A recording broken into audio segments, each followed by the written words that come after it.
Ingat tak rukun iman ada berapa perkara? 6 perkara. Perkara yang ketiga, percaya kepada Rasul. Adik-adik ingat tak nama-nama Rasul? Ya. Abang Baraihan ada lagu tentang Nabi Muhammad Rasul. Mari kita nyanyi sama-sama. As-salatu ala nabi wassalamu ala rasul wal anbiya'il mursalin kulluhum mukramun. Selawat ke atas nabi, sejahtera ke atas rasul, nabi-nabi yang diutuskan, mereka semua adalah mulia.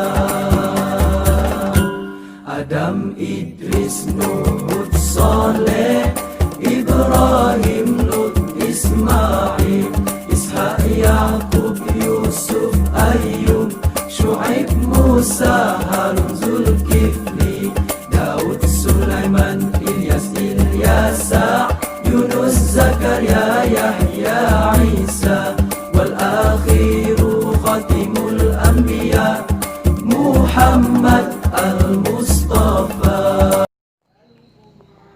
Bismillahirrahmanirrahim.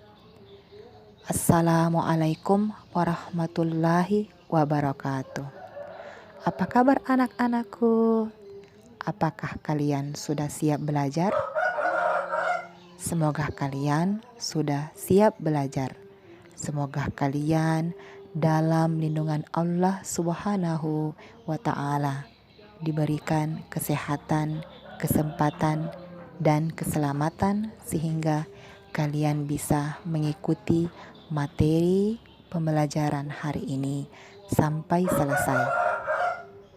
Sebelum kita memulai pembelajaran hari ini, marilah kita bersama-sama membaca doa sebelum belajar agar semuanya menjadi berkah.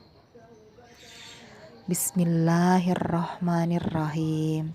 Allahumma inni as'aluka ilman nafi'an wa rizqan thayyiban wa amalan mutaqabbalan. Artinya, ya Allah, sesungguhnya aku memohon kepadamu ilmu yang bermanfaat, rezeki yang baik, dan amal kebaikan yang diterima di sisimu. Bismillahirrahmanirrahim. Rabbi zidani ilma warzuqni fahma. Artinya, ya Allah, tambahkanlah ilmuku dan berikanlah aku pemahaman yang baik dan benar. Bismillahirrahmanirrahim. Rabbi syrahli sadri wa yassirli amri wahlul 'uqdatam min lisani yafqahu qawli. Artinya, ya Allah, lapangkanlah dadaku dan mudahkanlah urusanku, lancarkanlah lidahku agar mereka mengerti segala perkataanku.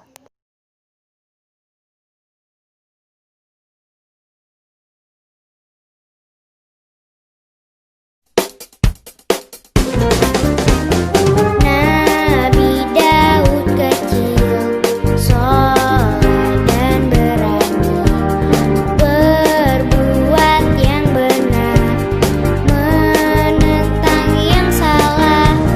Jalut walau besar,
Assalamualaikum warahmatullahi wabarakatuh.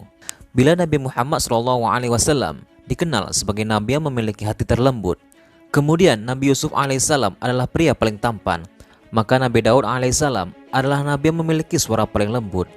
Bukan hanya memiliki suara merdu, Nabi Daud alaihissalam juga memiliki kelebihan lain yang membuat namanya dikenal sebagai sosok penakluk dan juga pemberani. Belum lagi tentang kisahnya yang mampu mengalahkan sosok kuat Raja Jalut. Selepas perginya sosok Nabi Musa alaihissalam dan juga Nabi Harun, manusia hidup seakan tanpa tuntunan seorang rasul. Belum lagi kala itu kaum Bani Israel terusir dari daerahnya sendiri dikarenakan telah mengingkari ajaran kitab Taurat. Setelah itu kemudian datanglah Nabi Daud alaihissalam yang diutus oleh Allah Subhanahu wa taala sebagai penuntun Bani Israel agar dapat kembali ke jalan yang lurus. Nabi Daud alaihissalam sendiri merupakan keturunan ke-13 dari Nabi Ibrahim alaihissalam.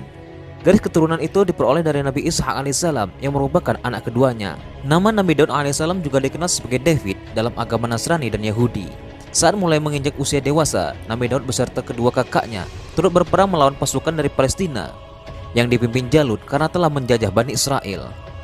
Saat itu sebenarnya tentara Talut tidak begitu banyak dibandingkan pasukan Jalut yang dikenal sebagai penindas. Jalut dikisahkan memiliki tubuh yang besar layaknya seorang raksasa, dan siapapun pasukan Talut pasti akan gemetaran ketika harus berhadapan dengannya. Sebelum berperang, Talut sempat berdoa meminta pertolongan Allah Subhanahu wa taala agar prajuritnya diberi kekuatan. Dan akhirnya pasukan Jalut berhasil mereka tumbangkan. Ketika tiba waktu melawan sang raksasa, Talut mengumumkan kepada pasukannya bahwa siapapun yang berani maju, maka akan diangkat sebagai menantunya. Ketika Daud menawarkan diri, sang raja sebenarnya ragu. Namun setelah diyakinkan oleh Nabi Daud, barulah Raja Talut mengizinkannya. Ketika Nabi Daud maju, dengan sombongnya si raksasa merasa bahwa dirinya akan menang, dan saat berkali-kali akan menghunuskan pedangnya pada Nabi Daud, ketika itu pula lah dia gagal. Sampai akhirnya Daud melemparkan peluru batu ke tapel miliknya di antara kedua mata sang raksasa, yang akhirnya membuatnya tumbang dengan dahi pecah. Semenjak itulah Daud dikenal sebagai pahlawan. Nabi Daud alaihissalam kemudian diangkat sebagai Raja Bani Israel saat Talut mengembuskan nafas terakhirnya. Selain dikenal sebagai raja yang pemberani, Nabi Daud juga memiliki suara yang mampu menggetarkan hati. Dalam firman Allah Subhanahu wa taala dituliskan bahwa sesungguhnya kami menundukkan gunung-gunung untuk bertasbih bersama dia pada waktu petang dan pagi, dan kami tundukkan pula burung-burung dalam keadaan terkumpul. Masing-masing amat taat kepada Allah, dan kami kuatkan kerajaannya, dan kami berikan kepadanya hikmah dan kebijaksanaan dalam menyelesaikan masalah. Dalam riwayat lain disebutkan bahwa Nabi Daud alaihissalam dikaruniai suara merdu yang tidak diberikan Allah pada orang lain. Kemerduan suara Nabi Daud juga dikenal mampu membuat burung-burung serta binatang liar terlena saat mendengarkannya. Bahkan burung-burung itu pun turut bertasbih mengikuti Nabi Daud secara berulang-ulang. Selain dikaruniai suara merdu, Nabi Daud alaihissalam juga dikenal memiliki ilmu yang sempurna dengan kebijaksanaan penuh dalam menyelesaikan masalah. Selain itu, Nabi Daud juga menjadi salah satu nabi yang dianugerahi kitab suci oleh Allah Subhanahu wa taala bernama Kitab Zabur. Nabi Daud juga mempunyai kekuatan dapat melembutkan serta melenturkan besi, sehingga dia dapat membuat baju besi hanya dengan menggunakan tangannya. Dan benar saja hal itu dilakukan Nabi Daud alaihissalam tanpa bantuan api. Saat menjabat sebagai raja, Nabi Daud alaihissalam dikenal sebagai sosok pemimpin yang kuat dan tak terkalahkan oleh musuh siapapun juga. Hal itu dikarenakan dirinya selalu memperoleh kemenangan ketika berperang. Sosok Nabi Daud alaihissalam yang biasanya dikenal dengan kitab Zaburnya saja, ternyata memiliki beberapa keistimewaan lainnya. Siapa sangka beliau bisa menjadi sosok pemimpin yang kuat, berilmu pengetahuan tinggi, sekaligus bijaksana. Belum lagi kemerduan suaranya yang mampu membuat sekitar ikut bertasbih bersama.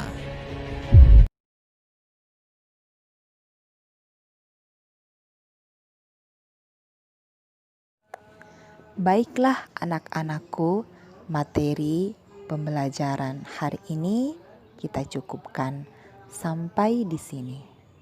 Insya Allah sampai bertemu kembali di materi berikutnya yang akan menambah wawasan keimanan kita kepada Allah Subhanahu wa taala.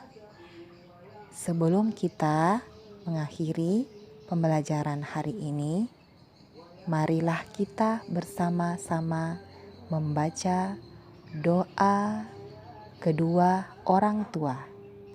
Bismillahirrahmanirrahim. Allahumma gfirli wali walidayya warhamhuma kama rabbayani shaghira. Doa keselamatan dunia akhirat. Bismillahirrahmanirrahim.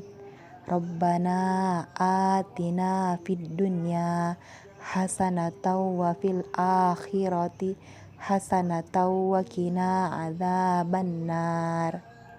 Doa terakhir, doa kafaratul majlis, agar supaya dosa-dosa kita diampuni oleh Allah Subhanahu wa ta'ala. Bismillahirrahmanirrahim.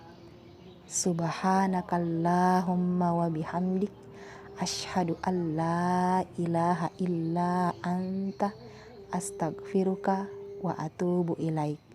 Walhamdulillah. Wassalamualaikum warahmatullahi wabarakatuh.